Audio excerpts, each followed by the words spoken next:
Okay, I'm going to go over high volume foods, what they are, and how to recognize them.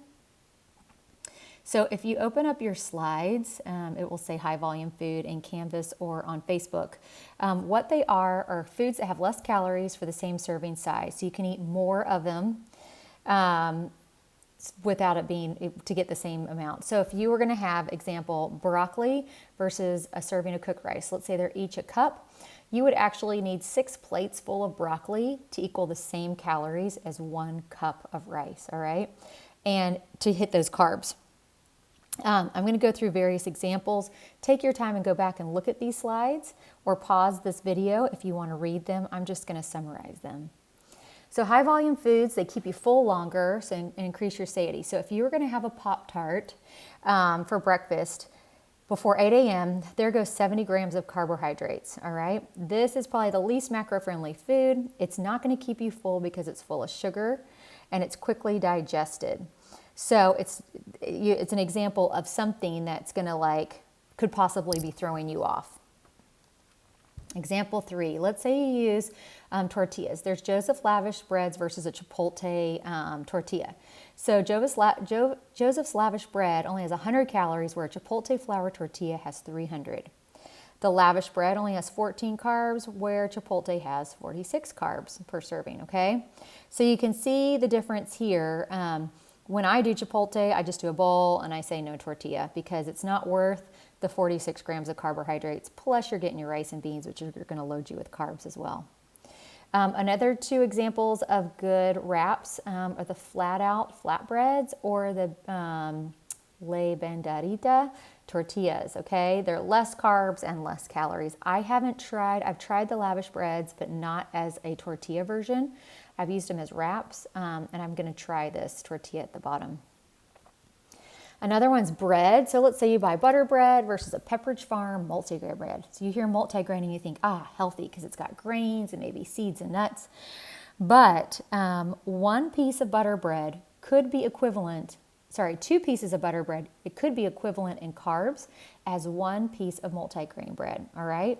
So look at your breads at the carbs options. I'm going to go over some other low-calorie options. Would be a Sara Lee, to use a rice cake instead of bread. And then I'm comparing this rice cake. I do not recommend Pepperidge Farm plain bagels. If you're going to do a bagel, try a bagel thin. It's like they essentially take out the middle, so it's less carbs. And you can compare carbs here at the bottom on your bread options. Fat-free cream cheese versus full-fat cream cheese. Again, simple option, not a lot of taste difference. The calories, it's 4 times as much calories from fat-free to full fat, and it's 9 grams of fat. So let's go over milks and cheese some more. Let's go over unsweetened almond milk versus 2% milk. If you were going to have, let's say, 1 serving of almond milk is only 30 calories, and the same amount in a 2% is 120 calories.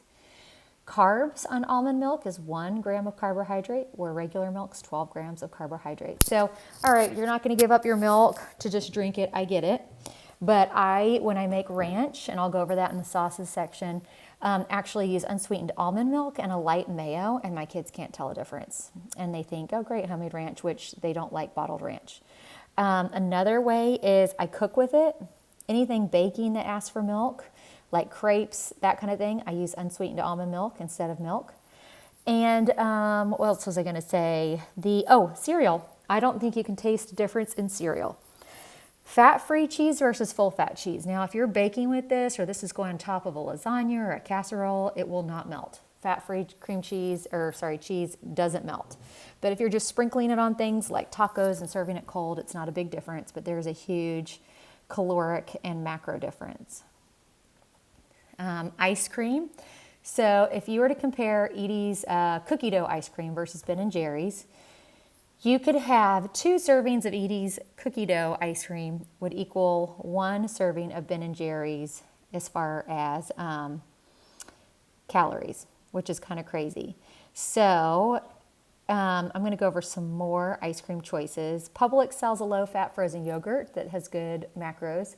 Halo Top is all full of good macros. I suggest the Red Velvet if you haven't tried it, and the Peanut Butter Cup. Arctic Zone and Breyer's half the fat slow churned ice cream. Another good one's Weight Watchers Giant Cookie and Ice Cream Bar. And I personally love the Yasso Greek Yogurt Chocolate Fudge Bars, but I cannot buy them because I will eat 4 in a row, which defeats the purpose, right? 8, so vegetables. No comparison needed here. They're amazing and underutilized. Load up on vegetables.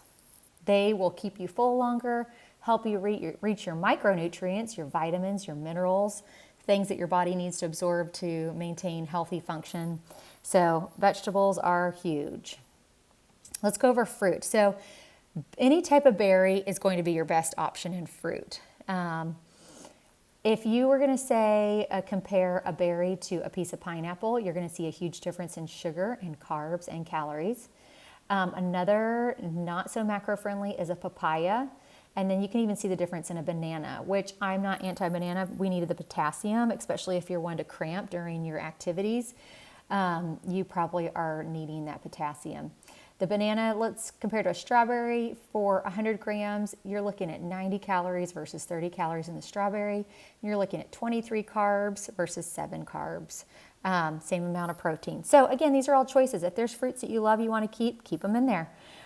If there's, if you're not a huge fruit person or you want to top something with a fruit, go with, so we've actually eliminated bananas just because my kids eat bananas really quick. So I buy a bunch and they're gone in a day, probably because I don't buy them often.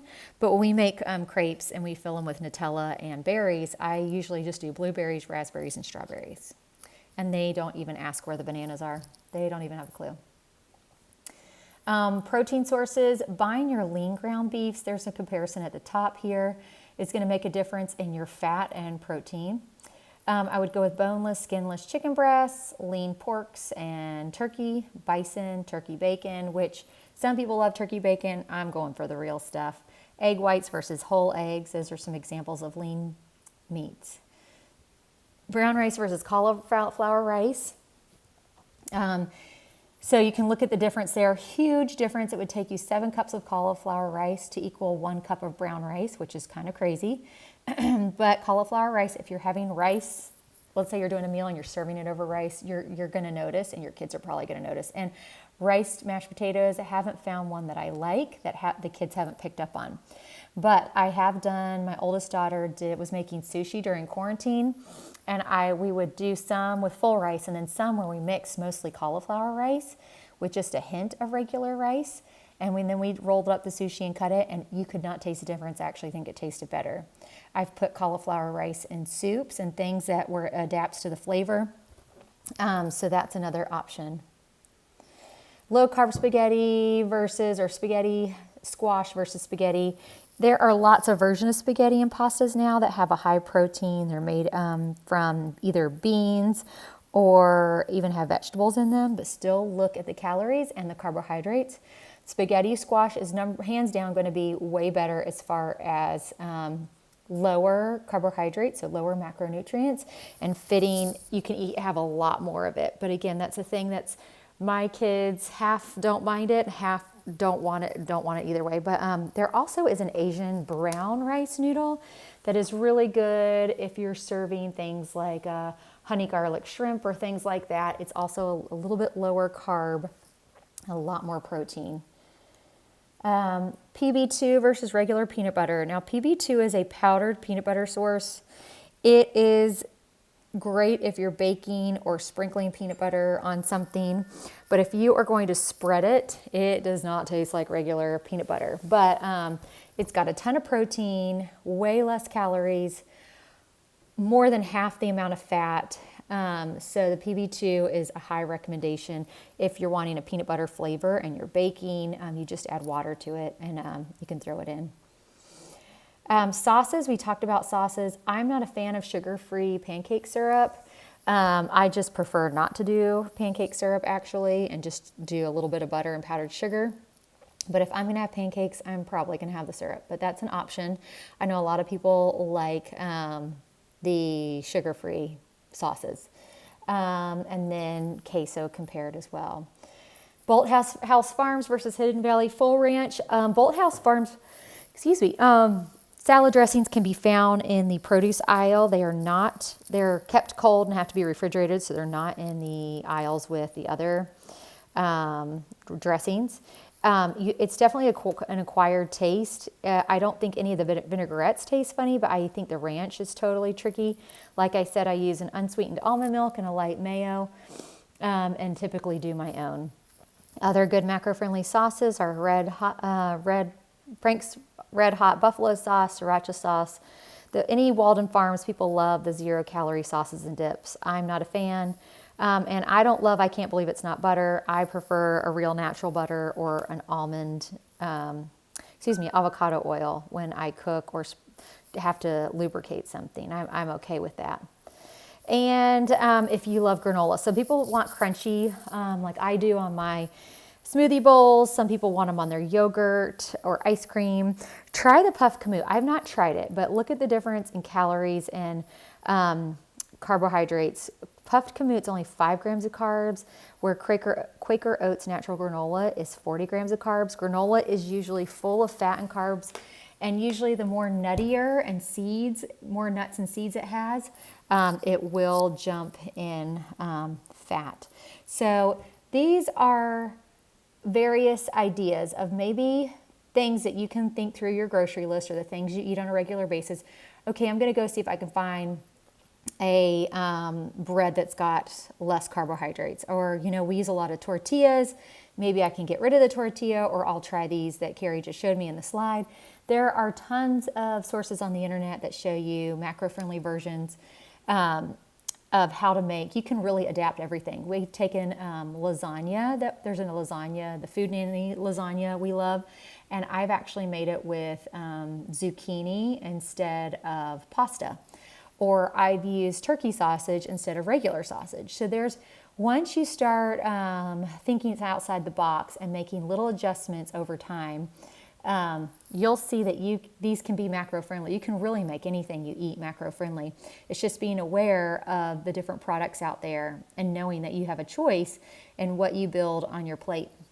Anyways, I hope this helps. If you guys have any questions or need assistance, let me know. I would love to do some more video tutorials to help guide you, because your question may be the same question that 30 other people have but just haven't asked. So these are all great questions. There's never a wrong question when you ask me. That's what I'm here for, to help you along the way.